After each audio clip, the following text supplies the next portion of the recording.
A struggling, single dad handed his baby to a stranger, just for a minute. But what she whispered afterward changed everything. This story isn't just about survival. It's about how a single act of kindness can become the miracle you never expected. Single dad handed a stranger his baby to help an injured man. She whispered, "Can I be her mom?" The winter wind whipped down 4th Street, slicing through the cracks in Logan McRae's threadbare coat like a blade. His boots, cheap ones bought second-hand, squeaked across the salted pavement as he balanced a heat-insulated pizza bag on one arm and his 3-year-old daughter Hazel in the other. She was asleep against his shoulder cheeks, flushed pink from the cold thumb still curled by her mouth. Her coat was 2 sizes too big. Logan's hat, tugged over her tiny head, slid down to her eyebrows. He was late. Again. Traffic was backed up across the intersection and his phone buzzed with yet another impatient text from a customer. He ignored it. Between working 3 part-time jobs, fighting a custody case, and caring for Hazel on his own since Holly died, texts could wait. Life couldn't. He muttered an apology under his breath and picked up his pace eyes fixed on the address ahead, 842 W 4th Street, apartment 302. No elevator, of course. Then he heard it a loud thud. Not a crash, not metal on metal. More like the sickening sound of a body hitting pavement. He spun around. A man, gray-haired, maybe 70, lay crumpled on the crosswalk. His groceries scattered like confetti. Cars honked, but no one moved. Logan didn't hesitate. He turned to the woman standing nearby.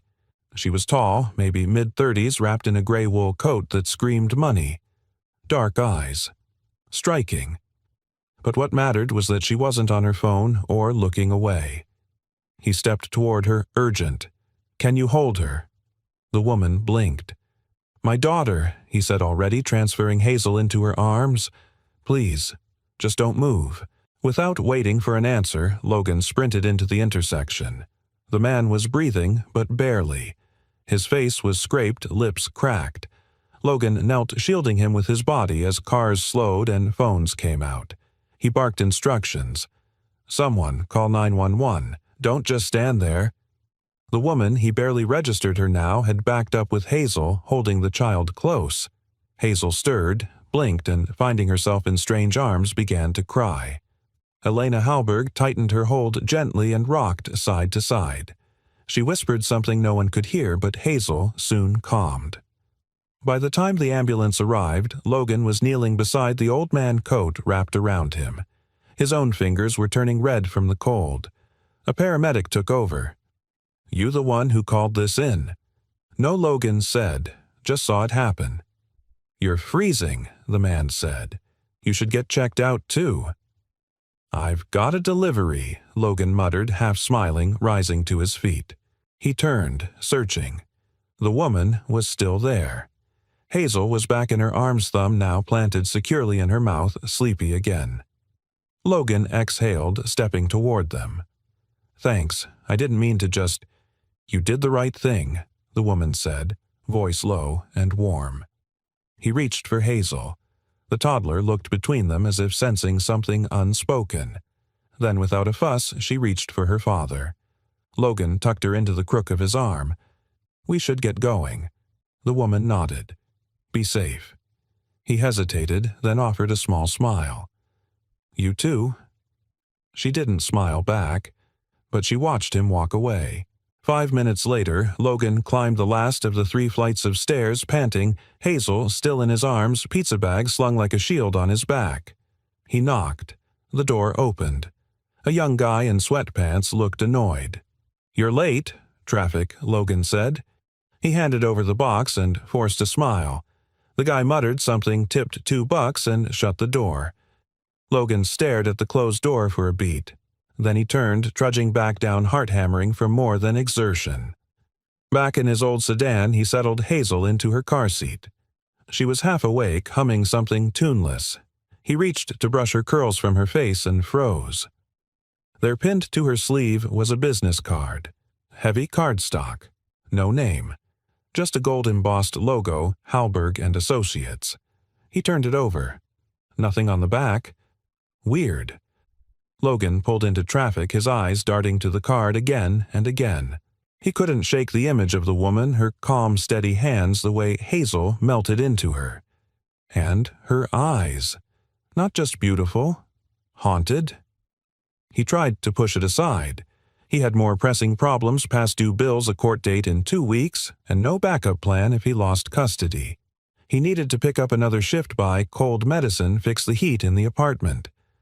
But as he drove through the darkening streets, his daughter murmured from the back seat, still half asleep, "Daddy." "Pretty lady, smelled like Mama." The car swerved slightly before he corrected.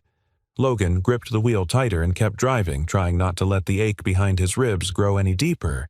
He didn't have time for memories, or mysteries, or the kind of women who wore $1,000 coats and left behind ghostly business cards. But somewhere deep in the back of his mind, something shifted. And the woman in gray didn't leave. Logan stood at the sink, sleeves rolled up past his elbows, washing the last of the dinner plates beneath a stream of lukewarm water.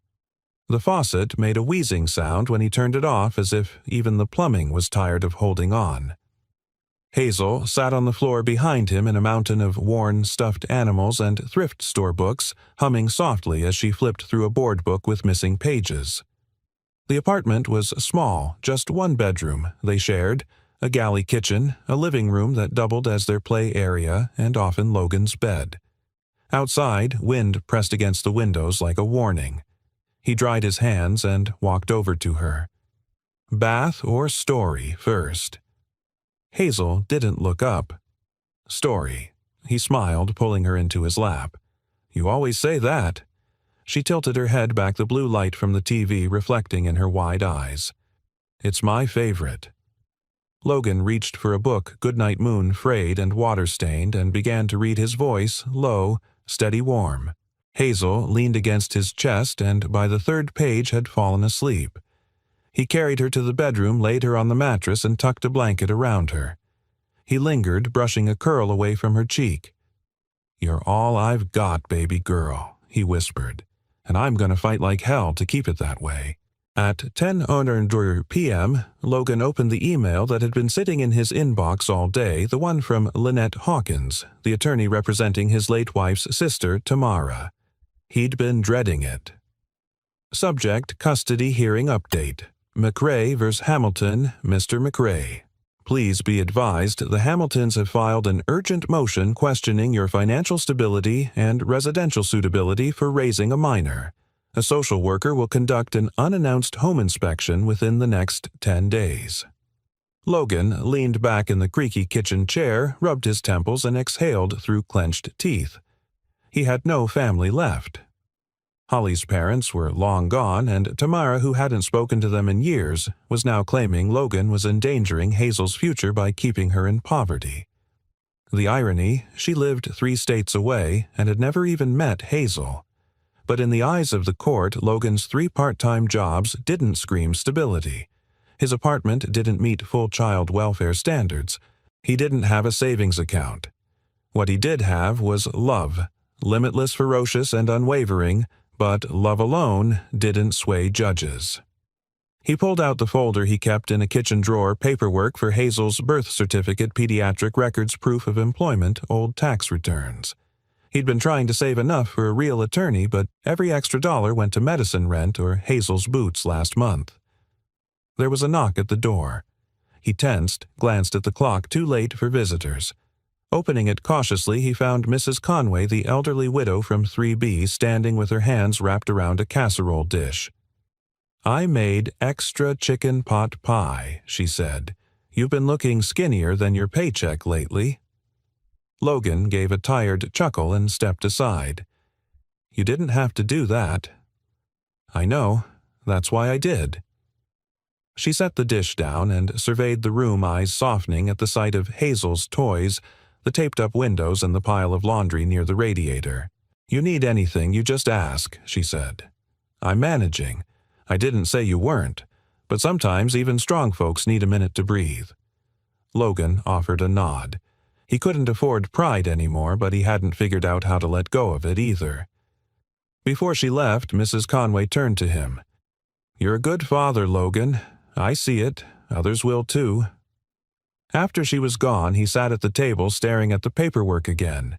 He felt like he was drowning chest-tight with pressure.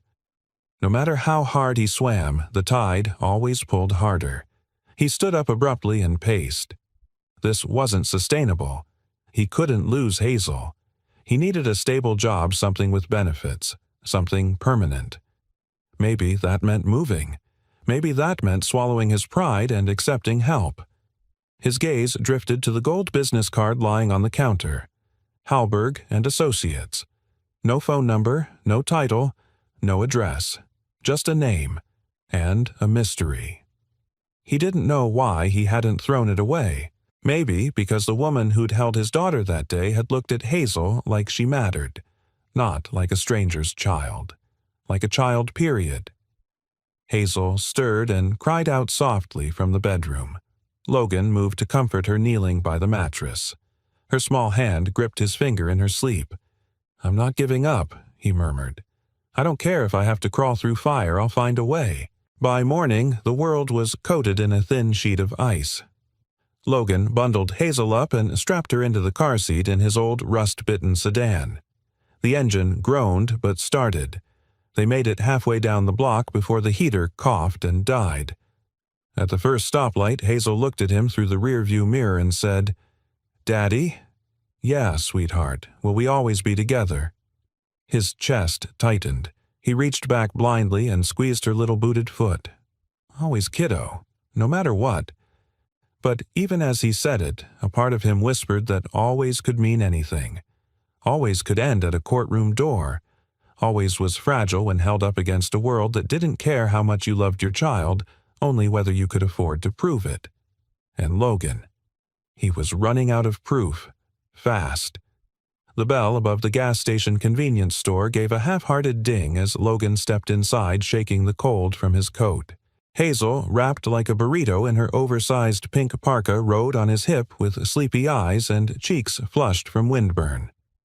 He gave a polite nod to the teen at the register, then made his way toward the back cooler, grabbing a gallon of milk and a small carton of eggs. He hesitated, debating over a bundle of overpriced bananas. Hazel tugged his collar. "Can we get peanut butter?" Daddy Logan crouched to her level, brushing her hair aside. "We've got just enough for these?" "Next time? Okay." She nodded, disappointed but used to it. That was the part that hurt. They made their way to the register. He counted quarters and ones from a jar in his coat pocket as backup gas money while the teenager watched with the practiced boredom of someone used to seeing struggle walk through the door. $6.52, the kid mumbled. Logan slid the coins across the counter, gave a tired thank you, and turned, and froze. She was standing near the entrance. The woman from that day. Gray coat. Same calm, poised expression. Like someone who belonged in a glass office with skyline views, not a gas station off Interstate 71. Elena. She was browsing the magazine rack, a bottle of water in one hand, a manila envelope in the other. For a moment, she didn't see him. Then she looked up and her expression didn't shift. Not surprise, not recognition, only quiet observation. Hazel squealed. Pretty Lady Logan flushed. "Hazel?" But Elena smiled now just slightly and stepped toward them. "Hi again." Logan adjusted Hazel in his arms. "Didn't expect to see you here." "I was just passing through," she said simply. Needed gas, and a moment to breathe. He nodded.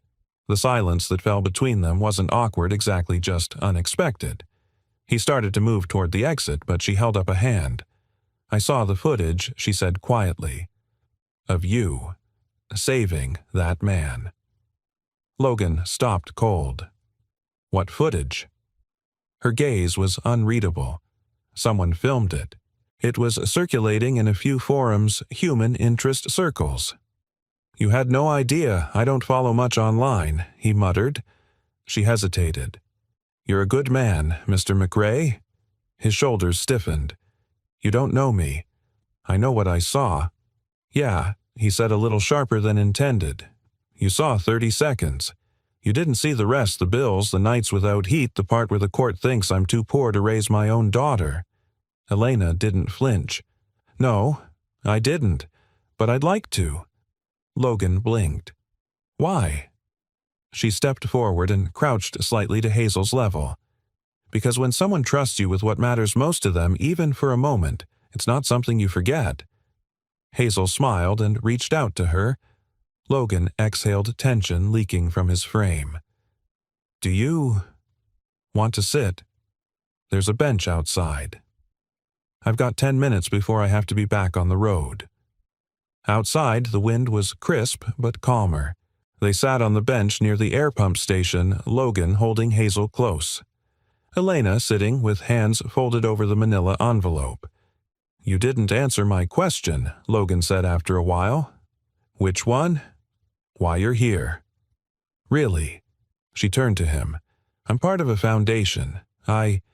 We invest in small projects, local resilience programs, community outreach. I travel a lot to meet the people we might help." He narrowed his eyes. "So, I'm a charity case now?" "No," she said gently. "You're a person I noticed, because you did something no one else did. You acted when others froze, and you trusted a stranger with the most important thing in your world."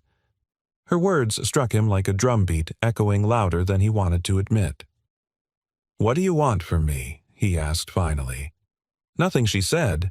"I'm just following up." With what she opened the envelope. Inside was a simple folder labeled Community Trades Initiative Pilot Candidates. She handed him a brochure. "We're launching a new training program, hands-on mechanical and technical instruction. Paid apprenticeship childcare coverage included. It's part of a national project we're piloting here in Ohio." Logan stared at the page. "I'm not a student," he said. "You're not just a delivery guy either," she replied. "You used to be an engineer, didn't you?" He looked at her sharply. "How do you know that?" She hesitated.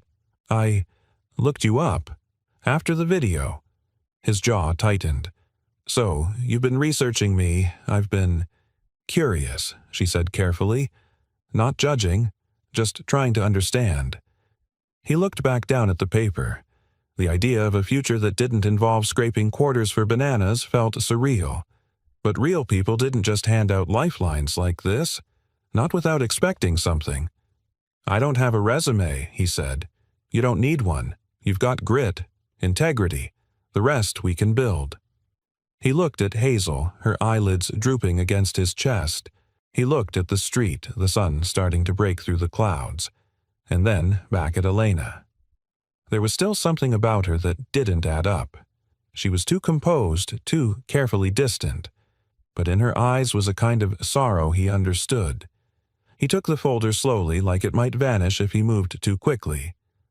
"I'll think about it," he said. "That's all I'm asking." They stood. Elena offered Hazel a gentle wave. Hazel smiled. "Will we see the pretty lady again?" Elena crouched her voice barely above a whisper. "I hope so." Logan watched her walk away, stepping into a sleek black SUV parked near the curb. No driver, no entourage.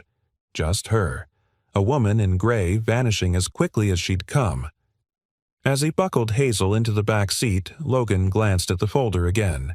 He didn't trust Easy anymore, but something about that moment felt different. Not like a handout, more like a door, one he hadn't realized was even there.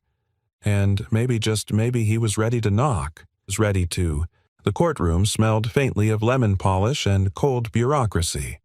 Logan sat rigid in his folding chair, dressed in his one clean button-up shirt and a blazer borrowed from Mrs. Conway's late husband. The sleeves were too long. The collar itched, but at least it looked like effort, respectability.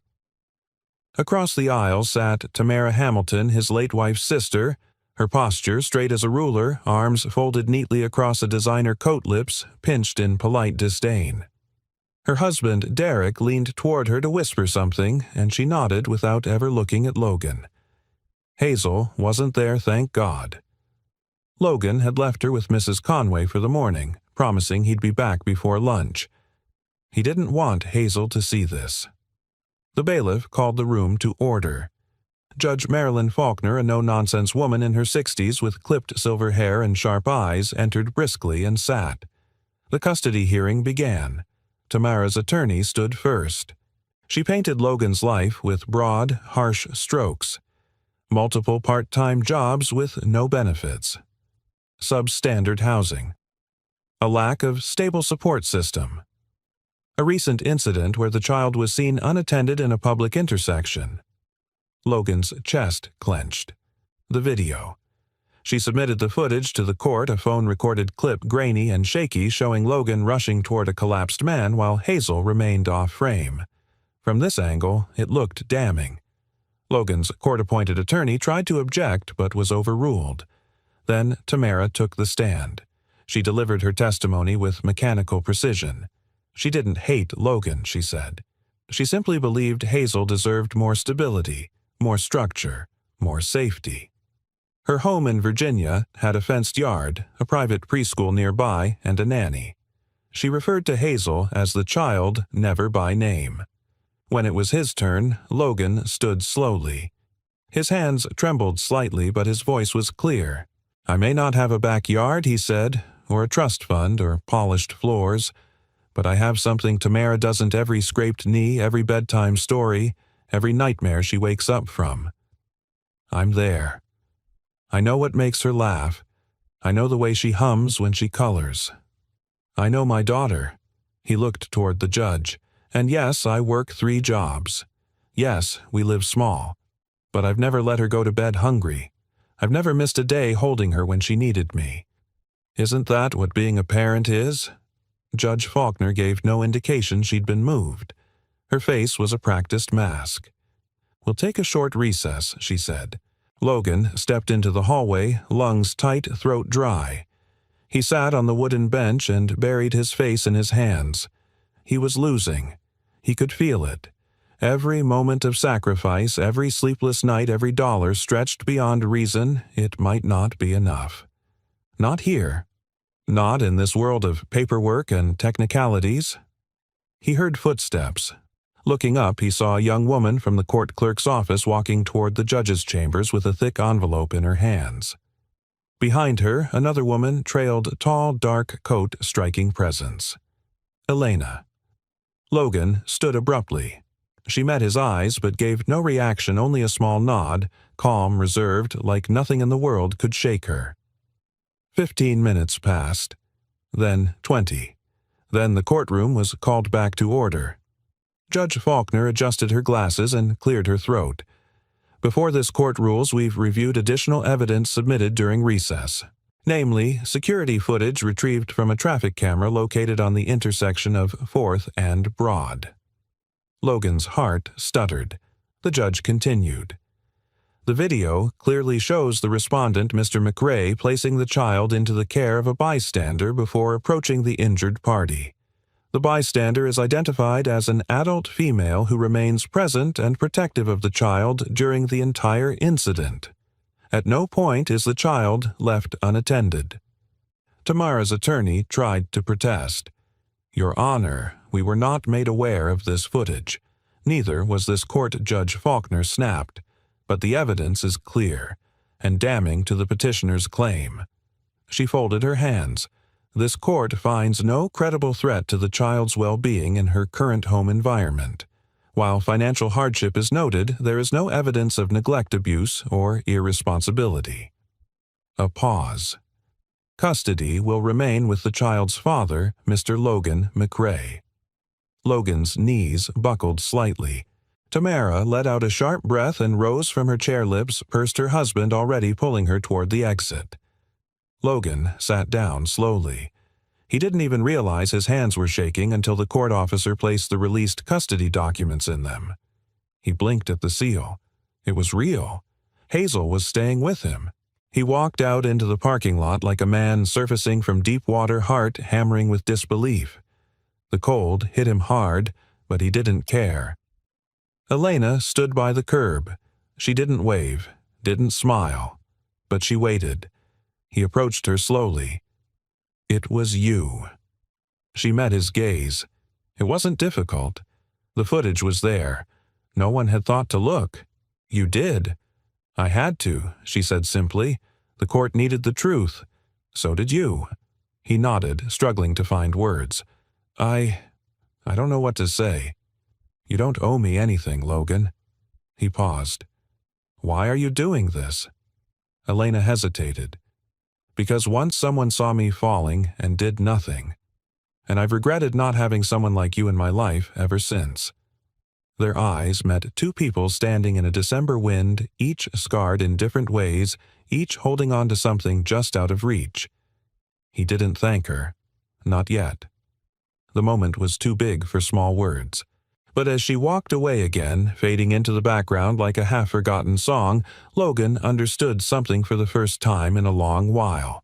He wasn't alone anymore, and maybe, just maybe, she wasn't either. It was past 9 when Logan finally got Hazel to sleep. Her body curled into his chest like a comma, warm and limp with trust, her breath rising and falling in small rhythmic puffs. He lay there longer than he needed to, memorizing her heartbeat, the faint smell of baby shampoo, the weight of her hand resting against his shirt. She was safe. She was his. And for the first time in months, maybe years, that truth wasn't teetering on a knife's edge. When he finally rose from the mattress and tucked her in, Logan walked back to the front door to double-check the deadbolt. That's when he noticed it. A package. Small, wrapped in brown paper, resting neatly against the doorframe. There was no label, no address, no note, only his name handwritten in clean cursive. He brought it inside cautiously and unwrapped it on the kitchen table under the dull yellow glow of the overhead light. Inside was a carefully folded child's winter coat, dark navy, warm, and lined with fleece. Brand new. It looked like it cost more than he'd made that entire day. And beneath it, nestled in the box, was a small wooden item wrapped in tissue paper. Logan peeled back the layers and uncovered a rectangular wooden music box worn around the edges, but beautifully carved. He opened it. A soft melody spilled out, haunting and familiar. Inside the lid was a message burned into the wood in tiny, delicate script. To the child who deserves every story to end with a happy one. He stared at it for a long time. It was her. Elena. He didn't know how she'd gotten his address, but something in him wasn't surprised. She moved through the world like someone who could slip through walls if she needed to quiet, unseen precise. But this wasn't charity. It was something more intimate. A gesture without expectation. A whisper instead of a declaration. And that scared him more than he wanted to admit. The next morning, Hazel squealed with delight at the coat. "It has pockets!" she exclaimed, jamming both hands inside and dancing in a small circle. "Can I wear it now? It's yours," Logan said. "Go ahead." He wanted to ask her what she thought about the music box, but Hazel had already set it beside her coloring books like it belonged there. Later that day, as Logan cleaned out the kitchen drawer where he kept old paperwork and coupons, he came across something he hadn't seen in months, the last letter Holly had written him. It had come in the mail 2 weeks after she passed something she'd dropped at the hospital's outgoing box when she was recovering from the emergency C-section that nearly killed her. He hadn't had the heart to read it again. Until now. He opened the envelope with careful fingers. "Logan, if you're reading this, it means things didn't go as planned. I know you're scared. I know you're tired. And I need you to know you don't have to do this alone forever. Let someone help you when the time comes. You'll know it when you see it. Trust your gut. And please, love again. Let Hazel see what a good man looks like when he's allowed to heal. Love you always, Holly." The words cut through him like sunlight through a cracked door. He sat in silence for a long time, the letter pressed to his chest, the music box playing softly in the next room. 2 days later, Logan stood outside the community center, the folder from Elena's foundation tucked under one arm. He hadn't told anyone he was coming. Part of him was still unsure. Another part, a deeper, braver part, knew that change didn't come wrapped in certainty. It came as a challenge. A dare. Inside the center was warm and filled with people. Men and women of all ages, shapes, and colors. Everyone looked nervous. Everyone looked like they had something to prove. Logan added his name to the sign-in sheet. Mr. McRae. He turned. The woman addressing him wasn't Elena, but someone who clearly worked for her early 30s, clipboard and hand-friendly smile. Hi, I'm Kendra. I manage onboarding for the Community Trades Initiative. Elena said you might come by.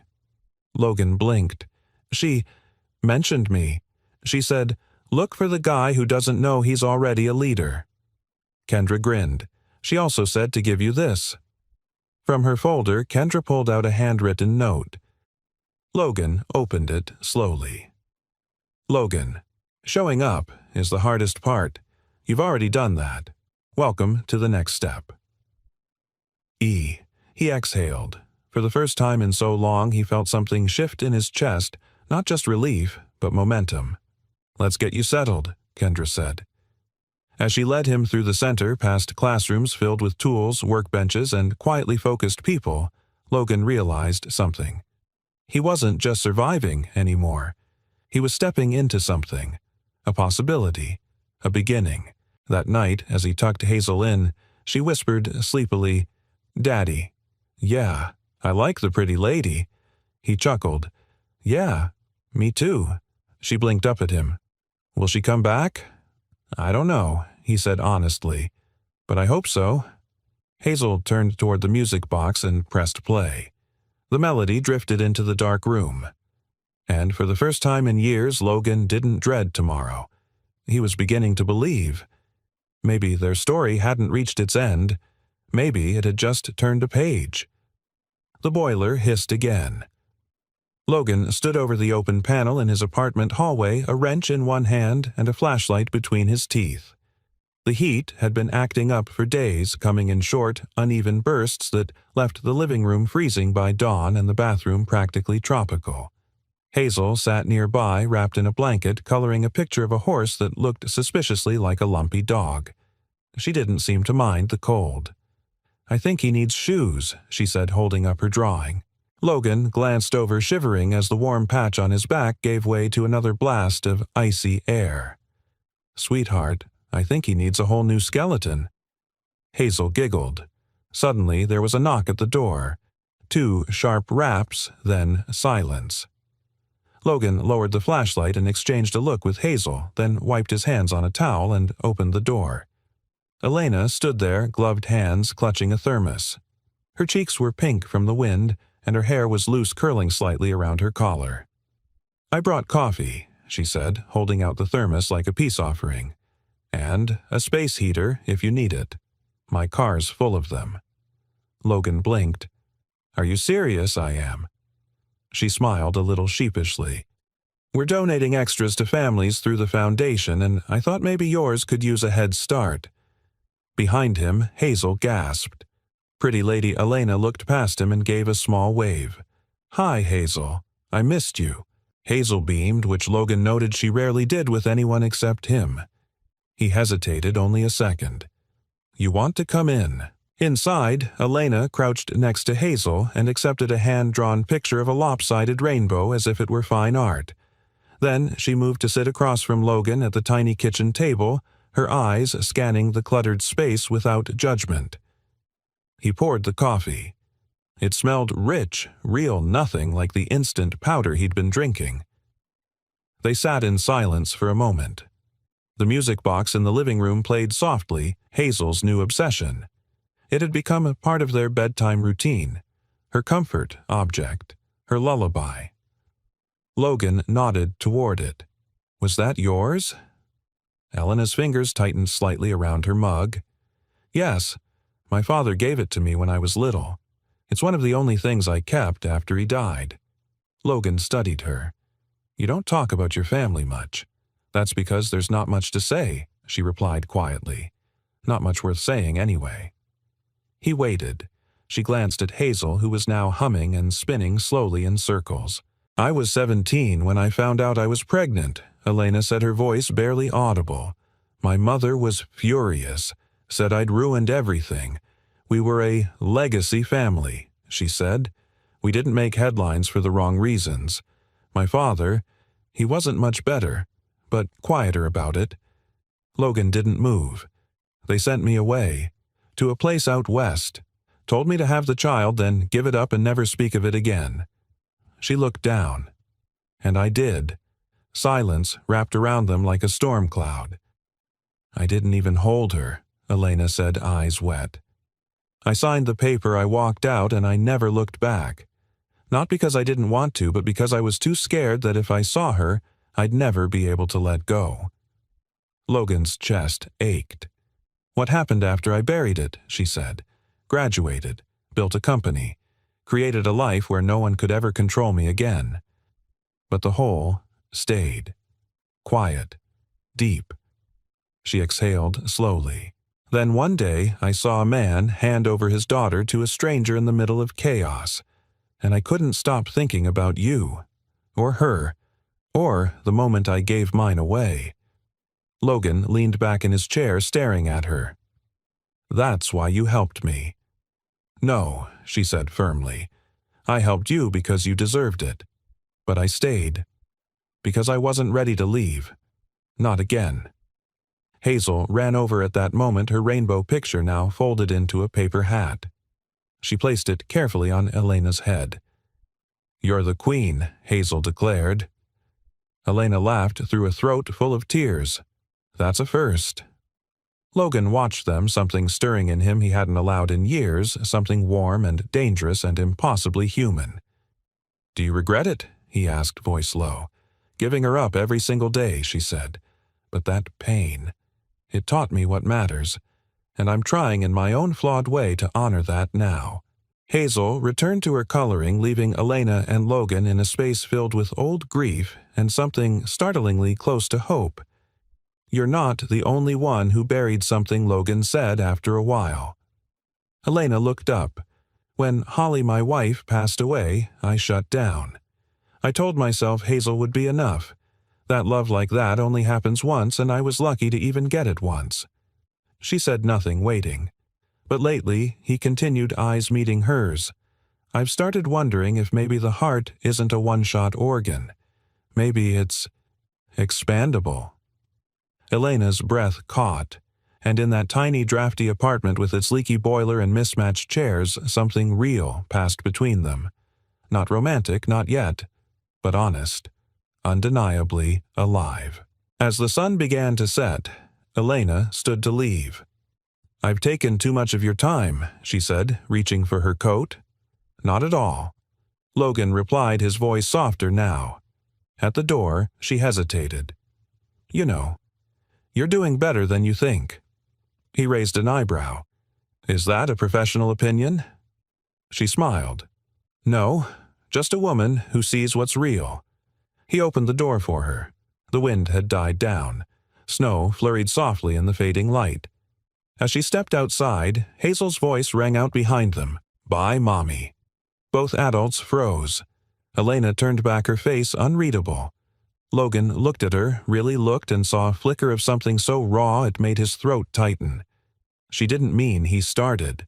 But Elena shook her head, eyes bright. No, she whispered. It's okay. Then she walked into the twilight coat fluttering behind her like the final page of a story that just maybe wasn't over yet. The storm rolled in faster than the forecast had warned. By dusk, a sharp sleet began to fall over Cincinnati, coating sidewalks in glistening frost and making the roads slick and unforgiving. Logan tightened Hazel's coat hood around her small face, securing the scarf with trembling hands.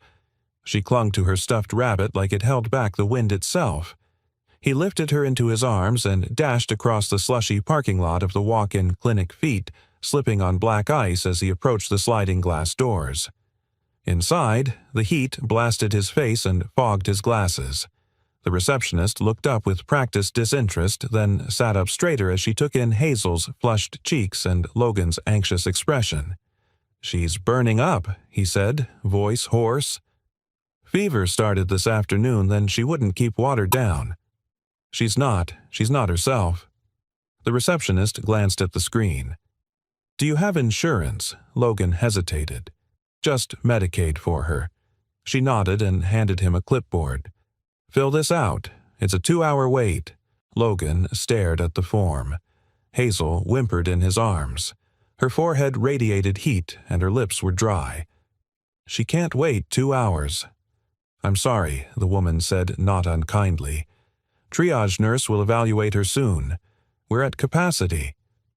He sat on a worn plastic chair in the corner, bouncing Hazel, gently whispering words he didn't believe. The room buzzed with fluorescent light and quiet desperation. He counted the minutes. Watched Hazel's eyes flutter. Felt the weight of panic press into his chest. 15 minutes passed. Then 20. He checked his phone. No messages, no backup plan. He'd called every favor he had left last month. The gas tank was low. His checking account had just enough to cover cold medicine maybe, but not a private pediatrician. Hazel's head lolled to the side. Her breathing was shallow. Please, he whispered to no one in particular. Please don't let this be the moment I lose her. Then Logan. He looked up. Elena. She was stepping through the glass doors, hair damp from the sleet coat wrapped tightly around her frame, eyes wide with alarm. I got your voicemail, she said, crossing to him quickly. What happened? I didn't leave you. He stopped, checked his phone, and realized the last call he made accidentally was to her number. A misdial. Or maybe not. He swallowed hard. She's sick. I can't get anyone to see her. Elena looked down at Hazel, her face shifting into focus with a steadiness that startled him. Come with me. Elena, I can't afford I didn't ask. 20 minutes later, they were in the back room of a small private clinic on the edge of downtown. Elena had driven like a woman-possessed tires, slicing through slush with surgical precision. Inside, the nurse barely took Logan's name before ushering them back. A pediatrician appeared within 5 minutes. Hazel was laid on the table, whimpering quietly. The doctor, a calm, middle-aged man with kind eyes, ran through a battery of checks. Her fever's high, he said, but the good news is it's viral. We'll get fluids in her. Let's cool her down and monitor for a couple of hours. She's a tough one. Logan sank into the chair beside the exam table, relief washing over him like warm rain. Elena stood near the door arms, folded her coat still clinging with melting snow. You didn't have to do this, he said quietly. I know. But you did. I wasn't going to let you sit there and watch her get worse, she said. Not when I could help. He met her eyes. This is more than help, she exhaled. Maybe I needed to be needed. There was a long pause. I'm sorry, he said suddenly. For what? For pushing you away when all you've done is care. Elena tilted her head slightly. I'm not here for thanks. I'm here because I know what it feels like to be helpless, and I've learned that if you have the power to ease someone else's fear, you use it, no matter the cost. Logan blinked. You talk like someone who's had to learn that the hard way. I have. Another silence passed, this one less heavy, more mutual. The doctor returned with a blanket and a smile. She's already improving. Should be stable enough to head home in an hour. Logan breathed in deeply, then nodded.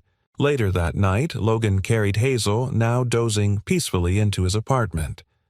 Elena followed, holding the small bag of prescriptions and a container of soup. He laid Hazel on the bed, tucked her in, kissed her forehead. When he came back into the kitchen, Elena was at the stove warming the soup without asking. You didn't have to stay, he said. I know, she said again. But I wanted to. They sat at the table, 2 mismatched mugs of tea between them, the silence familiar, now comforting. Today scared me, he admitted. I've faced a lot since Holly died, but I haven't felt that helpless since the night she passed. Elena reached across the table and laid her hand over his. You're not alone anymore, Logan. He stared at her fingers on his slim, warm, steady. You say that like it's a promise. It is, she said. And something inside him softened. He didn't say the words, not yet. But in his heart he began to believe them. That night, as the wind howled against the windows and the radiator clicked its uneven tune, Logan sat in the armchair beside Hazel's bed, watching her chest rise and fall. The music box played its gentle lullaby once more. And across the room, Elena sat silently, her presence not loud or overwhelming, but constant. Anchoring. The storm outside raged on, but inside that little apartment something had shifted. Not just safety, not just healing, but the quiet, tentative beginning of something neither of them had dared to hope for. A future. Sunlight spilled across the wooden floor of Logan's apartment, fractured through cheap blinds but still warm. Hazel, now fully recovered, was perched on the living room rug, building a tower out of mismatched plastic blocks, her face set in fierce concentration. Logan stood at the counter, pouring coffee into 2 mugs. He added a splash of oat milk to one and left the other black. He'd learned how Elena took her coffee not because she told him, but because she always left the oat milk untouched when he offered. She was sitting by the window, elbows resting on the sill, gazing out at the thawing city below. The February chill was lifting, though it still whispered through the cracks. Outside, patches of snow clung stubbornly to the curbs like memories that refused to melt. Logan handed her the mug and sat opposite. "You didn't have to stay overnight," he said. "I know," she replied softly, her eyes still watching something distant. "But I didn't want to leave." Hazel piped up from the floor. "Daddy, look, it's a castle." He smiled. "It's beautiful, sweetheart." Elena turned and offered a proud nod. "Very royal." Hazel beamed, then resumed her architectural conquest. The silence that followed was gentle, but not empty. It was the silence of familiarity, not yet intimacy, but something heading there. Something real. Elena took a slow sip, then placed the mug down. "There's something I've been meaning to ask you." Logan straightened slightly. "Okay." She reached into her bag and pulled out a slim folder different from the last. This one was labeled with his name in small printed type. "I want to offer you something," she said, "but I need you to hear me out before you say no." He raised an eyebrow but nodded. "We've just launched a transitional program for candidates in our trades initiative. It's more than training. It includes salaried placement health benefits, child care coverage, and eventual ownership track for independent contracting." Logan's mouth went dry. "That sounds like it's for someone more qualified." Elena opened the folder. Inside was a packet with typed evaluations, handwritten notes, and a photograph of him from a training session 2 weeks ago. Sleeves, rolled-up hands demonstrating how to realign a water heater component. He didn't know someone had been watching. "I sat in on your workshop," she said. "You don't just fix things. You teach people how to believe they can fix them too. That's leadership. And we need people like you." He stared at the photo. It didn't feel like him. It looked like someone together, capable, like someone who hadn't been on the edge of losing everything 3 weeks earlier.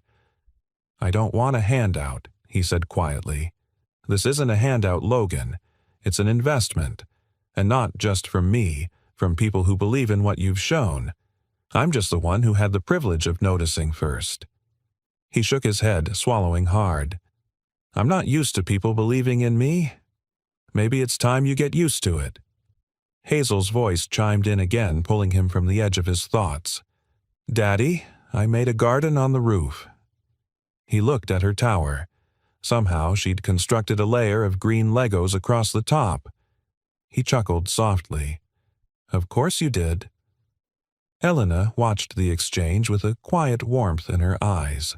Then she leaned forward, voice lower, now more personal. "I know what it's like to be offered something you think you don't deserve," she said. "I know what it's like to believe that if you accept help, it means you're weak. But the truth is, sometimes accepting help is the bravest thing we do." He looked at her then, not just her words, but her. The layers beneath her calm, her poise, her strength. She wasn't just giving him a job. She was handing him trust. A kind of faith he hadn't felt from anyone since Holly died. He reached for the folder again. Is there a deadline? End of the month, she said. But spots are filling fast, and you'd be doing more than just work. You'd be shaping the next wave of apprentices. You'd have a voice, a future. He sat back in his chair, trying to breathe around the knot in his throat. It wasn't about money anymore. It was about rebuilding something he didn't even know had collapsed his sense of worth. I'll think about it, he said finally. I know, she replied. And whatever you decide, it's yours to choose. No pressure. They sat for a while longer, sipping coffee and watching Hazel build an empire of colored blocks and innocence. That afternoon, Elena gathered her coat and bag. Hazel wrapped herself around her legs. Will you come back tomorrow? Elena smiled, crouching down. Maybe not tomorrow, but soon. Hazel pouted. Can you stay forever? Elena's eyes flicked up to Logan. For a second, her gaze faltered. Her voice, when she finally spoke, was soft. Wouldn't that be something? Hazel returned to her blocks. Logan walked Elena to the door. He hesitated. I meant what I said. I'll think about it. I know, she said again. Then she looked at him with something deeper than gratitude. Just know. Sometimes when the storm clears, what's left behind isn't ruin. It's space. For something new. She left, and Logan stood there watching the hallway long after she'd disappeared. He glanced at the folder again, then at Hazel still humming to herself on the floor crown of Legos atop her head. Maybe the storm hadn't broken him. Maybe it had broken open something far more important. And maybe, just maybe, he was finally ready to step into the light. The invitation arrived in an envelope far too elegant for Logan's mailbox. Thick cardstock, cream-colored with embossed gold lettering that shimmered under the apartment's flickering kitchen light. At first glance, he assumed it was a mistake, something meant for the law office down the hall, or one of the newer tenants upstairs who drove luxury cars and didn't make eye contact. But there it was, Mr. Logan McRae printed in bold serif font across the top.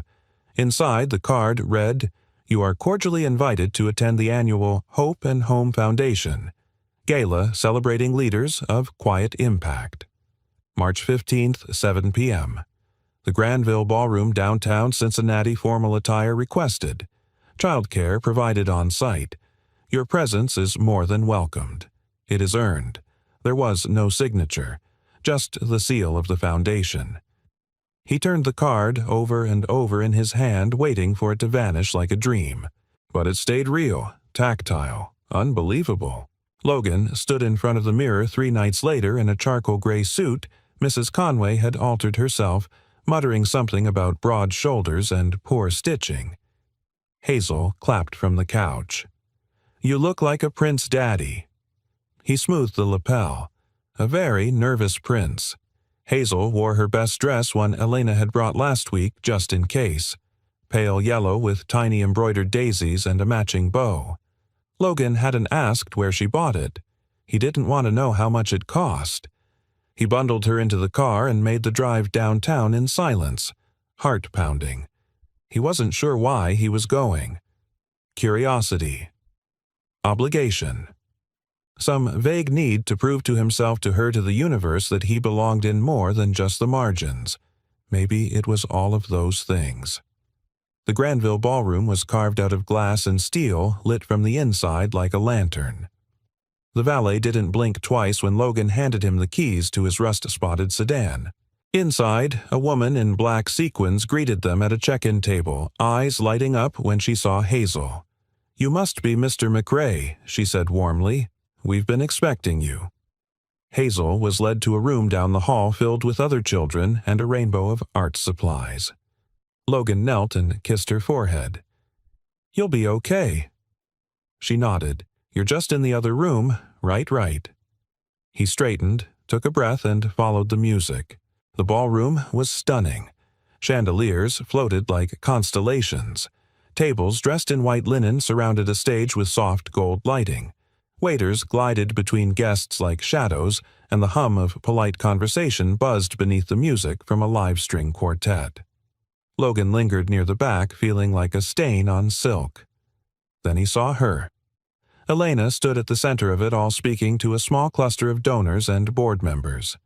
She wore a deep navy gown that shimmered like the night sky. Her hair was swept up, a few tendrils framing her face. She looked composed, radiant, untouchable. He almost turned around, but then her eyes found him, and everything softened. She excused herself and walked straight toward him, heels clicking like punctuation marks. When she reached him, she didn't say hello. She didn't ask how he felt. She simply reached for his hand and squeezed. "You came," she said. "You invited me. I hoped you'd believe you belonged here." "I don't," he said, half smiling. "You do," she said without blinking. "And tonight I'm going to prove it." Later, Elena took the stage. The room fell silent. The lights dimmed slightly, the air shifting. She didn't use a script.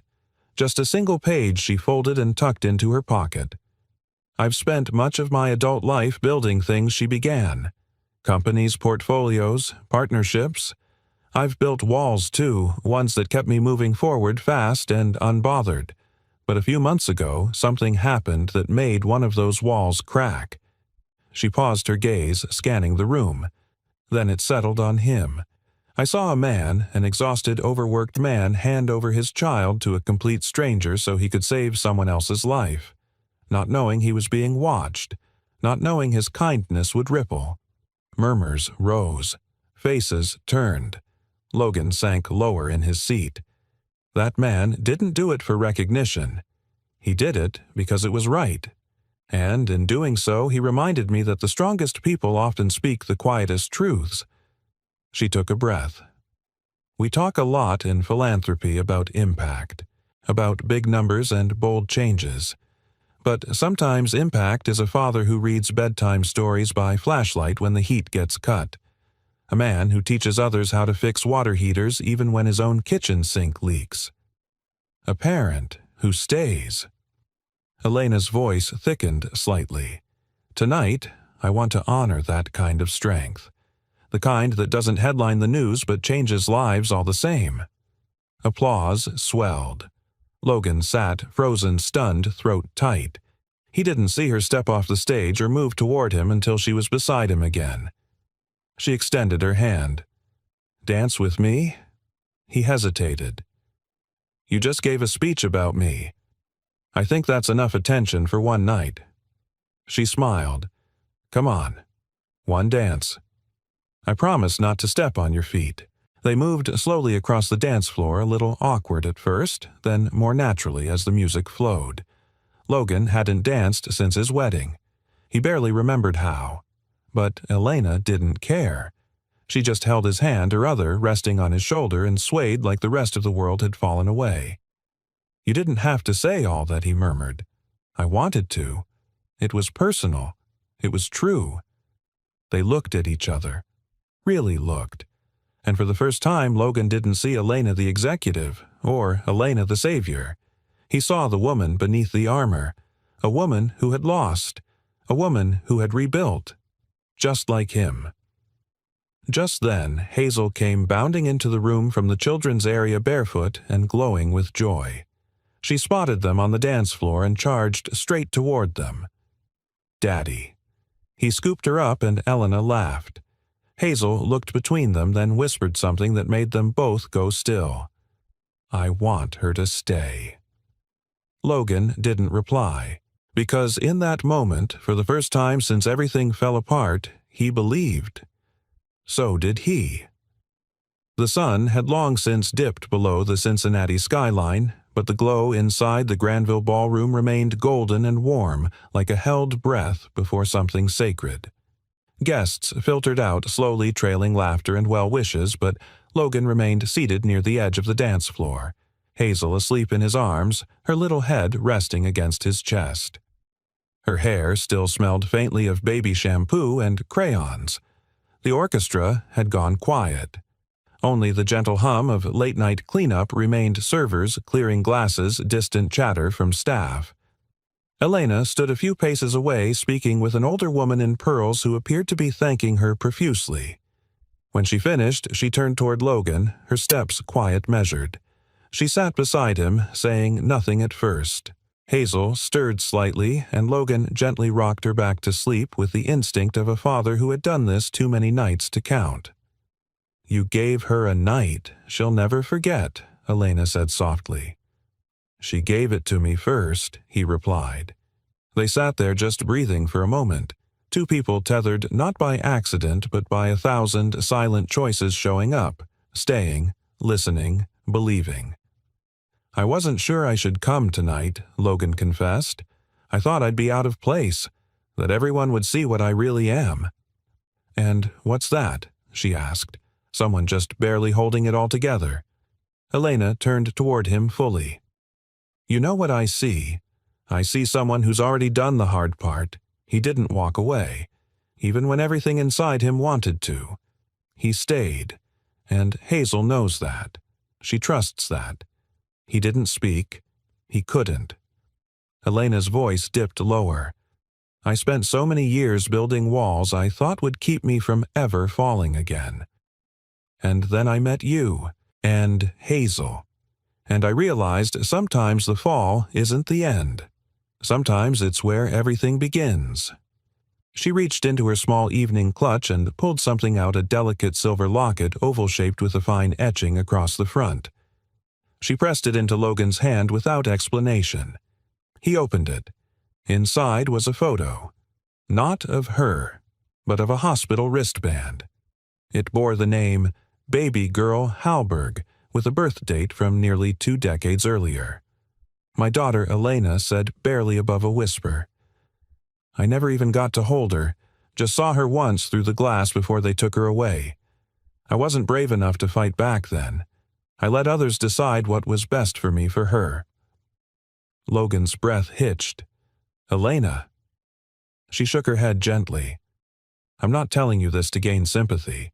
I'm telling you because for the first time in my life I want something I've never let myself want. Something real." She looked down at Hazel, then back up at him. Her eyes shimmered with something both terrifying and breathtaking. "I know I can't take Holly's place, and I'm not trying to. But I love her, Logan, and I love what I feel when I'm with you.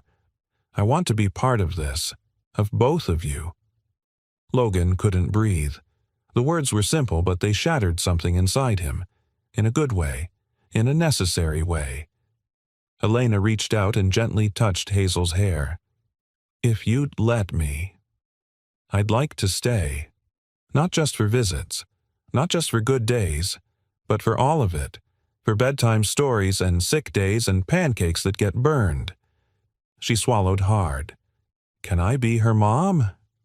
The question didn't hang awkwardly in the air. It landed, like truth, like hope, like an answer to a prayer Logan never dared speak aloud. He didn't speak. Not right away. Instead, he stood slowly, still holding Hazel in his arms, and turned to face Elena completely. His eyes were wet, raw, but steady. "You already are," he said. Elena's lip trembled, and when she stepped forward, Logan shifted Hazel gently into one arm and wrapped the other around her. They stood there, the three of them, in the soft glow of the ballroom's final flickering lights. No music played, no audience watched. And yet, it felt like the most important moment of their lives. Later that night, back at the apartment, Logan tucked Hazel into bed while Elena stood at the doorway, unsure whether to step in. Hazel, half asleep, reached for her. "Sing the song," she murmured. Elena blinked. "What song, sweet pea? The one from the box?" Hazel mumbled. "You always play it." Elena stepped forward, sat at the edge of the bed, and opened the small wooden music box on the nightstand. The familiar tune danced into the quiet. Hazel smiled, then drifted into sleep. Elena closed the box and turned to Logan. "I didn't know she remembered." "She remembers everything," Logan said gently, "especially the people who make her feel safe." He reached for her hand, and this time she didn't hesitate. Out on the balcony, the wind had calmed. The city glowed beneath them, steady and unfazed. "You're not running anymore," Logan said quietly. "No," Elena agreed. "I'm done running." He looked at her. Then stay. Stay for pancakes. Stay for finger paints and spilled juice and nights where Hazel insists she's part unicorn. A smile tugged at her lips. That sounds like everything I never knew I needed. He leaned in, not out of obligation or chemistry or timing, but because it was right. Because healing had room for love too. When their lips met, it wasn't rushed. It wasn't dramatic. It was true. Not the beginning of a love story, but the middle of one they'd already started without knowing it. And, at last, they were choosing it. Together. Spring arrived in quiet waves. It didn't crash in like some cinematic rebirth. It crept subtly and sweetly into Logan's world, the way the frost retreated from his windowsills, the way Hazel's drawing suddenly burst with more yellows and pinks than blues and grays, the way the apartment didn't feel like a place they were surviving, but somewhere they belonged. And on a Tuesday morning in late March, the sunlight poured across the kitchen table as Hazel sat barefoot, crunching cereal and humming off-key. The same music box, the one Elena had given her, sat open beside a row of colored pencils. She insisted it play during breakfast now. Elena says we should plant sunflowers on the balcony, Hazel said between bites. I told her they'd grow taller than the railing and block out the whole sky. Logan smiled as he flipped a pancake in the pan. That might be the point. I think she wants to make a jungle. Hazel giggled. A sunflower jungle. She's full of wild ideas, he said. Guess she fits right in. Hazel beamed like he'd just told her the world was made of glitter and soft blankets. Elena moved in 2 weeks after the gala, not with boxes and labels, but with small quiet pieces of herself, an extra toothbrush, fresh towels, books in the living room, a framed photo of her father. She sat beside Hazel's crafts on the shelf. It wasn't the kind of move people wrote songs about. It was better, because it was real. They had their rhythms now. Mornings filled with scrambled eggs, shoe-tying, and dashes for forgotten lunchboxes. Afternoons at the community center where Logan had taken on a full-time mentorship role teaching others how to repair what they once thought too broken to fix. Evenings were slower, softer. Hazel in the bath telling made-up stories. Elena reading poetry out loud while Logan cooked dinner. Sometimes just quiet. A shared glance, a brush of fingers. The ease of not needing to explain why silence could feel like safety. They never called it perfect, but they called it theirs. One Saturday, Logan stood by the workbench in the center's storage room sorting tools when he found the original folder Elena had handed him the first invitation to change, the one he almost walked away from. He flipped it open. His name was still there, typed clean and sharp like it had always been waiting. "You okay?" Elena leaned against the doorway, hair pulled back, smudge of flour on her cheek from baking muffins with Hazel. He held up the folder. "I almost said no, you know." She stepped inside. "I know. You really believed in me before I did." "I just held the mirror," she said gently. "You did the rest." He closed the folder and set it back on the shelf. Funny how life circles around. I thought I was the one saving people. Turns out I was the one being saved. Elena stepped closer, arms wrapping around his waist. We all needed saving, in our own ways. Logan nodded, then pulled her in tighter. "You were never just a chapter, Elena. You were the shift in the whole story." She looked up at him. "So were you." Later that evening, they sat on the fire escape with Hazel between them, bundled in a blanket, watching the first stars appear. Hazel pointed. "That one's mine." "You don't even know its name," Logan teased. "I don't need to," she said seriously. "I named it Hazel anyway." Elena laughed. "That sounds about right." Hazel leaned against her. "Do you think stars miss people?" "What do you mean, sweetheart?" Logan asked. "I mean, maybe the stars were people who got so full of love they popped. So now they just shine forever, trying to reach back." Neither adult spoke for a moment. Then Elena whispered, "I think they do, baby, but I think they also find new people to shine for." Hazel yawned. "Like us, exactly like us." Inside, they tucked her in. She turned to Elena, eyes drooping. "Are you staying forever?" Elena kissed her forehead. "As long as you'll have me." Hazel nodded, already half asleep. "Good. I think you're already a mom." Logan stood in the doorway, watching them, something blooming in his chest he hadn't known he still had room for. Love. Not the fragile kind that needed grand declarations. The steady kind. The kind that stayed. Before bed, Logan and Elena sat on the couch, hands intertwined. The room was quiet, but not empty. "I never imagined this," he said. "Not after everything." Elena leaned her head on his shoulder. "Me neither. But I think I stopped needing to imagine, because this is better than anything I thought I deserved." She looked up at him. "You always deserved this. So did she. So did we." He kissed her gently. Not the kiss of fire and urgency, the kiss of home. And when the lights were off and the world stilled around them, Logan listened to the sound of Hazel's soft breathing, to the creak of the wind against the glass, to the memory of a moment not so long ago when he handed his daughter to a stranger and changed the course of all three of their lives. That stranger had become everything he never thought he'd find again. And now, in the soft, steady dark, the music box on Hazel's nightstand played its lullaby once more. A reminder that the world breaks, yes, but it also mends. And sometimes, if you're brave enough to reach across the broken places, you don't just heal, you build a home. If this story moved your heart, tell me in the comments, where are you watching from? Have you ever had a moment where kindness changed everything for you? Don't forget to subscribe if you love stories that touch the soul. Thank you for watching, and I'll see you in the next story.